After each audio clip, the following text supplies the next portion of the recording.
TK에 대한 지금 조사가 나왔는데 지난 대선 때 이 김은수 후보가 이 지역 득표율이 67%인데 이번에 조사한 거 보니까 TK 정당 지지율이 35%로 전주보다도 또 6% 포인트나 떨어졌더라고요. 와, 이건 어떡합니까? 정말 이제 답이 대선하고 안 이제 단순 비교해서 대선 이제 파이널 스테이지니까 좋건 싫건 간에 어쨌든 누구를 막으려고 반대를 찍을 수도 그렇죠. 있는 거고 내가 저 사람 싫어도 우리 당이니까 지금 뭐 그런 게 다 모여서 나온 숫자예요. 그냥 굉장히 크죠. 근데 그 보수 지지층이 지금 대선해도 비슷하게 나올 수 있어요. 근데 당을 지지하냐 물어보면 보수층이 다른 건 모르겠고 국민의힘이라는 정당을 지지 안 하겠다고 지지 철회하는 게 그만큼 많아졌다고 이제 봐야 되잖아요.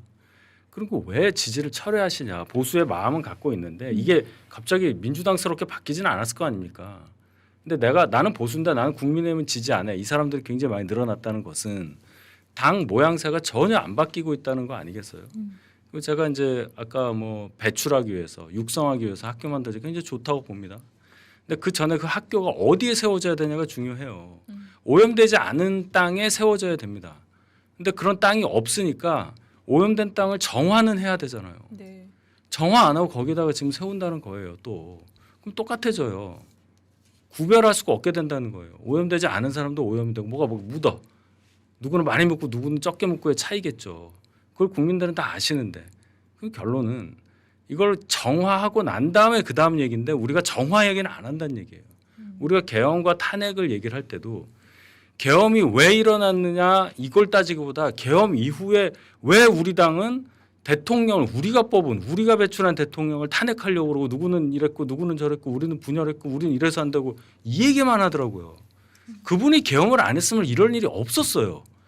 그 얘기를 안 합니다. 굉장히 웃겨요.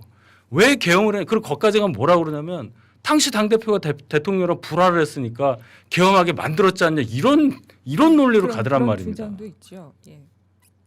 이해가 안 가죠. 그러니까 가장 중요한 건 원인과 결과에 대해서 정확하게 보는 거예요. 어디에 사는가에 관계없이. 동네 형이 했건 동네 지인이 했건 상관없이 어떤 원인에 의해서 어떤 사건이 일어났기 때문에 여기에 대해서는 뭔가 조치가 필요하다고 하면 안철수 의원의 말대로 메스가 아니라 칼을 대야 되는 게 맞고요.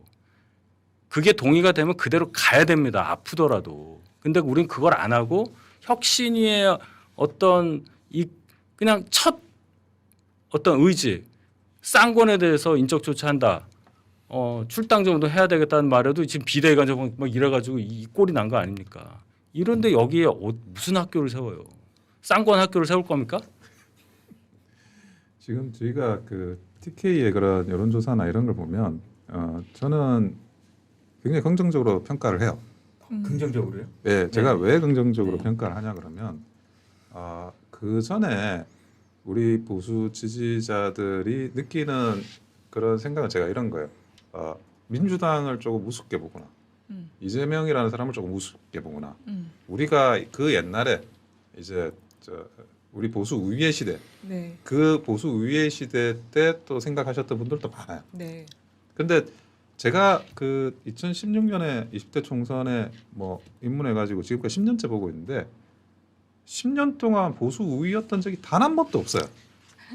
그러니까 정무적인 전력이나 이런 모든 면에서는 항상 민주당보다 밀렸고 네. 밀리는 수준도 대충 밀리는 게 아니에요. 압도적으로 밀렸어요. 그런데 그 압도적으로 밀리는 그 와중에서 지지자들이 지지해 주시고 또 뭐 여러 가지 이런 제반 인프라들이 조금 버텨주는 게 있었던 거지. 그리고 뭐 정치라는 게 운도 작용하잖아요. 뭐 운칠복삼이라 그러는데 그런 부분 좀 작용한 거지. 그 몇 번의 승리도 실력이 아니라 운이었고. 그런데 심지어 그 운으로 승리한 걸 자기 실력이라고 생각해. 많은 사람들이. 전혀 그렇지 않거든요. 그러니까 끊임없이 그 씨를 뿌리기보다는 이미 뭐 조금이라도 파종할 만한 그런 씨앗을 다 가마솥에 다 집어넣고 네. 집어넣어가지고 삶아먹기에 바빴고 그런 식으로 계속 반복되고 있었던 거예요. 정치는 굉장히 그 롱텀으로 농사를 짓는 그런 요소가 있는데 항상 이렇게 뭐 여기서 말하는 건 그렇지만 언론에 어떻게 비칠까 그 생각을 너무 이렇게 매일매일 심지어 매일매일도 아니야. 5분마다 한 번씩 해. 나는 우리가 언론에 어떻게 비칠까? 그런데 그거는 또 언론에 비치는 거 관리하는 사람들이 있어야 되고 뒤에서 이렇게 농사 짓는 이 농사팀이 또 소치는 팀이 있어야 되거든요. 근데 그런 것들이 아니 농사 짓고 소치면 나만 손해인데 다 가서 그러면 달려가야 되는데 1분마다 5분마다 이 찰나적으로 발생하는 현상들에 대해서 그러니까 그러면서 이 뭐 잠재 성장률이라 그러죠. 네. 경제학에서는 그게 다 고갈되고 있었던 거예요. 아, 근데 이번에 이제 뭐 쌍권에 했던 이런 단일화의 모습 여러 가지 이렇게 그 당에서 일어나는 대선 때의 그런 모습을 보면서 이제 지지자들이 느낀 거죠. 아 우리가 이 정도밖에 안 됐어? 그러면 이제는 이제 다시 그 발전할 수 있어요. 네. 우리가 지금 이 낮은 처참하게 낮은 수준을 인지했기 때문에 저는 그렇게 생각합니다. 네. 바닥 밑에 지하실도 있습니다. 지금 거의 지금 그까지 이제 간 거 아닌가요? 지하실 밑에 제가- 지하 2층도 있고요. 그러니까 제 말은 지하 2층이 있다는 걸 지하실 1층이 있다는 걸 알고 있었다 그 말입니다. 우리가. 그러니까 오늘 저는 기사 재밌게 읽었는데 예. 그 조선일보 기사 제목이 차갑게 식은 TK 맞아요. 국힘 느그는 더 망해야 정신 차리기다 이거였어요. 이거 어떻게 더 망해야 됩니까 지금 이 상황에서? 더 많게 조금 더 남아 있죠. 당 대표 잘못 뽑아서 또 자기들끼리 뭐 하다가 지방선거 이제 우리 2석 얻은 적 있어요. 네네, 광역 그렇죠. 기준으로 네. 이게 한 석으로 줄 수가 있어요. 이제 그 꼴 나봐야 정신 차린다 이제 그런 말씀으로 저는 들립니다. 네. 근데 그렇게 가면 안 되겠죠. 그걸 막아야 하는 거고 그렇게 되면 그 특정 지역에서 그래도 지지세를 갖고 있다는 분들조차 다음 총선에서 어떻게 될지 모른다는 위기감에서 그때 또 안면 몰수하고 또 뭐 바뀔지도 몰라요. 제가 이제 강조하고 싶은 것은 우리 실력 또는 우리 상황이 그 정도라는 객관적인 거를 받아들여야 하는 게 먼저다. 말씀 잘하셨는데 메타인지 맨날 말씀드리잖아요. 네. 나는 누구냐? 나는 어디 있냐? 지금이 몇 시냐? 이걸 알아야 된다고요. 우리 당은 아직도 잘 나갈 때 신한국당 뭐 이런 생각해요. 한나라당. 한나라당. 저희 당이 망할 수도 있다는 최초의 신호가 나타난 게 2012년 총선이었어요. 그때 152석으로 이깁니다. 그걸 자기 실력으로 알았던 게 가장 큰 저는 저에게는 행운인 것 같지만 불행이었다고 생각해요. 그때 김용민이라는 지금 김용민 말고요. 네. 그 김어준 네. 그쪽 네, 4명 네. 있었잖아요. 네. 이름도 까먹었네. 그 사람들 출마해가지고 이상한 소리 하고 하지 않았으면 민주당이 과반 가는 거였어요. 근데 거기서 저희가 과반하면서 이명박 정부 말기에 치른 총선을 여당이 이기는 상황이 돼버린 거예요. 역시 우린 돼. 그러고 박근혜 대통령이 3.6% 차로 이겼죠. 근데 거기서 잘 봐야 될 거는 부울경에서 108만 표로 111만 표로 이겨요. 네. 전체 108만 표로 이겼습니다. 부울경 빼면 졌단 얘기예요. 네. 박근혜 후보가 아니었으면 박근혜라는 상징적 유산을 많이 갖고 있는 분이 후보가 아니었으면 졌을 가능성이 있다는 거예요. 근데 우리는 또 이겼다. 정권 재창출했다 해서 그다음부터 어떻게 돼요? 무슨 찐박 진박 뭐 하다가 2016년에 한석 져서 국회의장 뺏기면서 탄핵가 올라가고 뭐 이렇게 된 거 아닙니까? 10년 묵은 거예요. 10년도 훨씬 넘게 묵은 거죠. 그리고 그 20대 총선도 한번 우리가 복귀해 보자고요. 네. 20대 총선에서 우리가 124석인가 얻었는데 그때 야당이 분열돼 있었어요. 국민의당으로 분열돼 있는 그 와중에 124석을 우리 한 거예요. 122석 했죠. 아, 이 122석 예. 했나요? 저쪽에 123석하고. 아, 그러니까 122석을 하는데 분열돼 있는 와중에 122석을 한 거예요. 그러면 안 분열됐으면 어땠을까? 제가 볼 때는 또 100석 뭐 개헌 저지선을 지키네 만에 하고 있었을걸요. 네. 그게 그때부터 계속된 거지. 이게 뭐 갑자기 뭐 터진 게 아니다. 터진 게 아니에요. 그냥 전력 자체가 비교도 할 수 없을 정도로 우리가 전력이 약해요. 제가 그 전에 미래한국당 만들면서 그 상대방이 어떻게 우리 그 4개 당을 조합을 시켰어요. 이해찬 대표가. 그 당시 정의당하고 국민의당하고 또 하나 더 있었던 것 같은데. 네. 그러니까 거대한 의석을 가진 민주당이 아니었어요. 민주당도 120몇 석밖에 안 들고 있는데 그거를 이합집산을 만들어내 가지고 합종연행을 만들어내 가지고 패스트트랙 올리고 그거를 다 비례형 연동제까지 통과시킨 거라니까요. 그 정치력을 한번 보세요. 야, 민주당이 칭찬하려는 게 아니라, 그러니까 우리의 현주소를 한번 거꾸로 생각을. 우리는 뭐 사실은 뭐 이준석의 개혁신당하고 좀 어떻게 뭐 뭘 좀 해볼까라고 하면 바로 그냥 욕이 날라오잖아요. 그런데 이렇게 몇 석 있는 이런 그 군소 정당들도 아니 물론 당이 다르니까 서로 욕하고 그래도 돼요. 당이 다르면 그래도 돼. 근데 필요에 따라 가지고 이 합집산을 계속 해야 되는데 한 번 또 그 10번 그게 분열되면 한 번은 한 번 합쳐야죠. 그 정도는 할 수 있잖아요. 그 정도 한 번도 그 정도를 한 적이 없어요. 그러니까 정치력이라는 것 필요에 따라서 통합시켜 나가는 거. 그렇죠. 그러다가 이제 평상시에 또 분열돼 있고 각자 뭐 자기를 하고 전쟁이 터졌어. 그러면 다 걸고 모아가지고 통합해가지고 또 달려들어야죠. 저는 좀 그 의견에 반대예요. 반대라기보다 생각이 다른 게 그렇게 해서 통합하자. 그래 이해찬이 저렇게 하는 거니까 성공하다 해서 통합하자 해서 나온 게 미래통합당이에요. 21대 바로 그 4년 후에 황교안 전 대표가 했던 거. 그래서 103석 나왔다니까요. 다 끌어모았잖아요. 우파 통합하면 다 이긴다 해가지고. 그러니까 말만 통합해서 물리적으로 합치는 게 중요한 게 아니고 우리가 가치 지향을 확실하게 한 다음에 지지층에 설득하는 작업이 중요하다는 게 그냥 모여갖고 이렇게 손 들고 만세 불러가지고 야 여기 몇 석 여기 몇 석 합치니까 우리 160석 이런 계산은 있을 수가 없다는 거죠. 그러니까 우리가 뭘 먼저 생각해야 되냐가 중요한데 그 우선순위가 이런 걸로 되잖아요. 야 뭉쳐야 돼. 우리끼리 똘똘 뭉치면 우리 이길 수 있어. 이거 대선에도 나온 거잖아요. 똘똘 뭉쳤는데 얼만큼 뭉치느냐를 생각하고 그러니까 제가 말씀드린 거 나는 누구 여기가 어디고 50이 안 되면 뭉쳐봤자 져요. 그 얘기를 제가 말씀드리고 싶습니다. 인적 청산을 하지 않으면 가치를 지향해가지고 같이 뭉칠 수 없는 겁니까? 그 얘기는 뭐냐면 당이 지금 단 한 번도 국민들이 들어서 속 시원해 하실 만한 메시지를 내지 않았어요. 지난 6개월 전에 얘기에 대해서. 그런 상징적으로 보여줄 수 있는 뭔가 조치가 있어야 되는 거 아니에요? 그 정도는 해야 아 쟤네가 좀 바뀌는구나.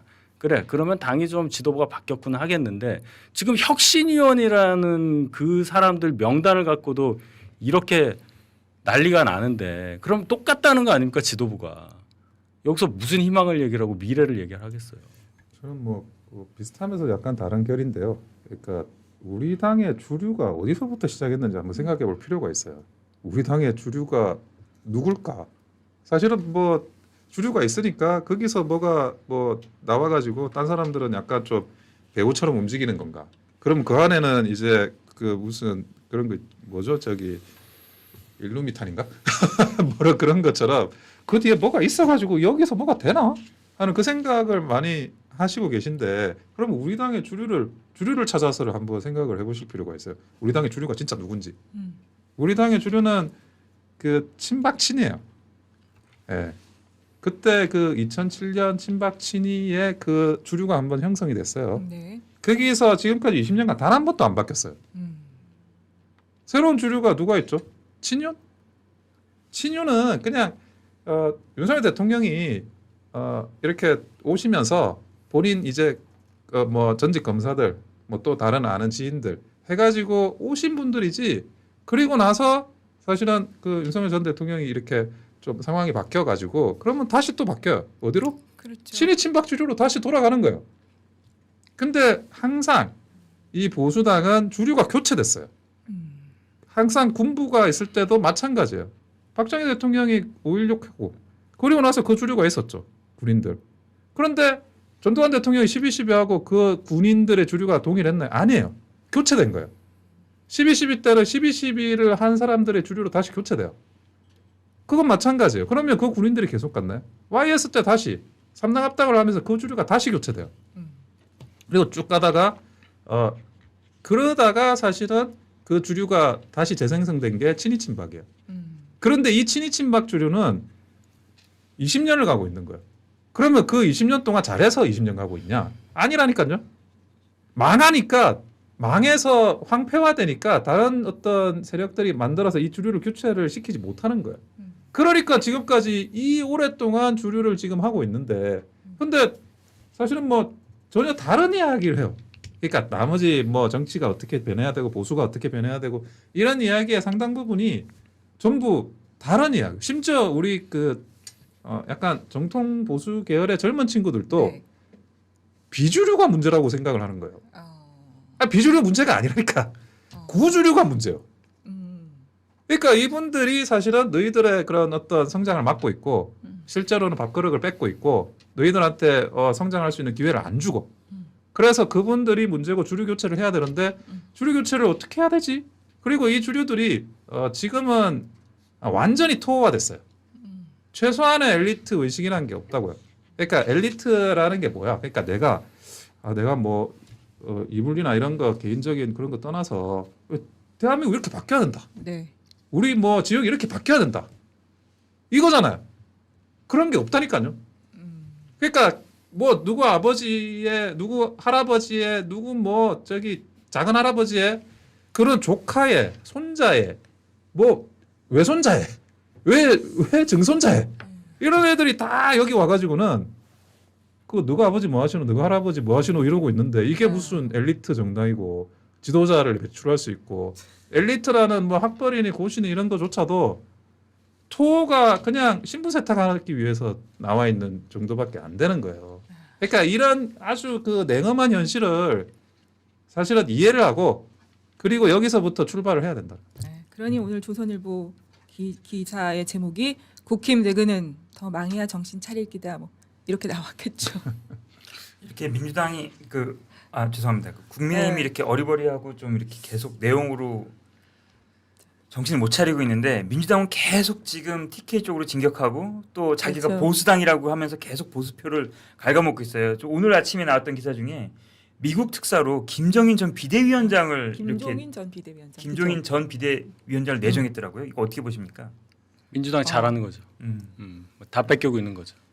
왜 그러느냐? 우리가 지금 진단점을 잘못 찾고 계속 헤매고 있으니까 그 사이에 이제 직진하는 겁니다. 그럼 어쩔 수 없고 그 정당 지지율에서 차이가 나잖아요. 거의 뭐 절반밖에 안 되는 상황인데 이게 양당 체제라고 말이라도 할 수 있을지 모르겠어요. 정확히 1.5당 체제 아닙니까? 일본 보듯이 자민당과 그 아이들 보는 것처럼 갑자기 이렇게 바뀌었는데 길게 말씀하셨지만 결국은 뭐 요새 좀 유행하는 언더 친윤들을 색출해야 한다. 지하에 나오지 않고 밑에 가만히 있는 언더 친윤들 이 딱딱한 이 구성원들에 대해서 뭔가는 우리가 알고 이 사람들에서 뭐 당장은 못해요. 뭐 선거 끝나기 전에 뭐 어떻게 하겠습니까? 그러니까 여기에 대해서 문제의식 갖고 중요한 거는 다른 거 없습니다. 직면한 거를 먼저 급한 걸 먼저 처리해야 되겠죠. 부정선거에 대해서 당연히 단호하게 부정하고 계엄에 대해서 당연히 부정하고 탄핵에 대해서 어쩔 수 없지만 가슴 아프지만 긍정하는 그런 사람이 미래의 지도자가 돼야 한다고 생각합니다. 저는 그 이슈는 물론 이제 뭐 우리 대변인 말씀도 일견 뭐 그런데 좀 다른 관점으로 좀 봐요. 저는 왜 그러냐면 지금 그 저번에 그 G7에 이재명 대통령이 불참하기로 했다라는 공고가 뜬 적이 있어요. 네. 그때 공고가 떴을 때 그 공고의 명의자가 누구였냐면 위성락 안보실장이에요. 근데 위성락 안보실장은 그 동맹파의 가장 뭐 그 전에 노무현 때도 핵심이었어요. 그런데 갑자기 그 다음 날 네. 그 명의가 바뀌어요. 강전의 대변인으로. 그래가지고 내가 이게 그 전날 이게 내가 봤던 그 알림하고 이게 다르네. 하고 강유정 했더니- 아니에요? 강유정? 강전은 우리 당인데. 누구지? 강유정. 예, 네. 강유정. 예. 강유정 대통령 헷갈립니다. 네, 예, 네. 헷갈렸습니다. 예, 수정하겠습니다. 하여튼 그 그 대통령실 대변인으로 바뀌었는데 그럼 위성락의 그 이름이 왜 빠졌느냐 하는 거예요.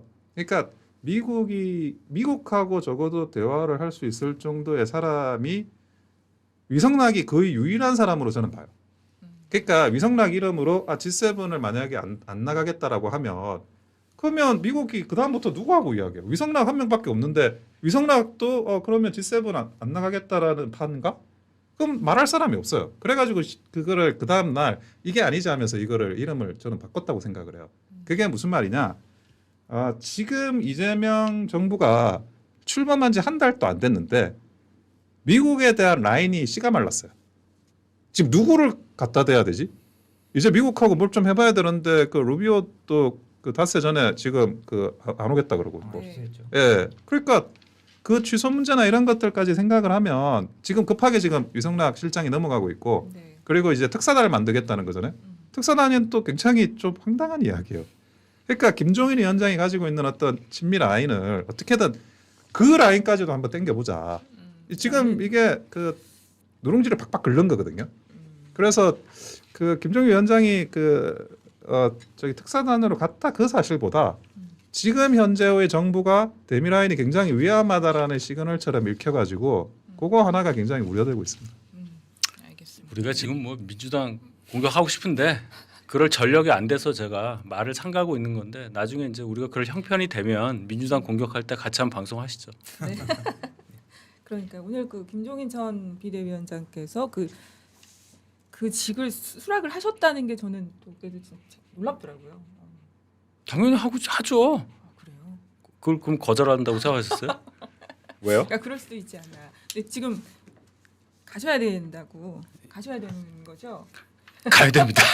제가 지금 시계를 보면서 네. 미치겠네요. 그래서 죄송합니다. 제가 이제. 정리. 네, 알겠습니다. 오늘 이제 두 분 나와서 좋은 말씀해 주셔서 감사합니다. 네. 인사드리겠습니다. 예, 고맙습니다. 감사합니다. 예.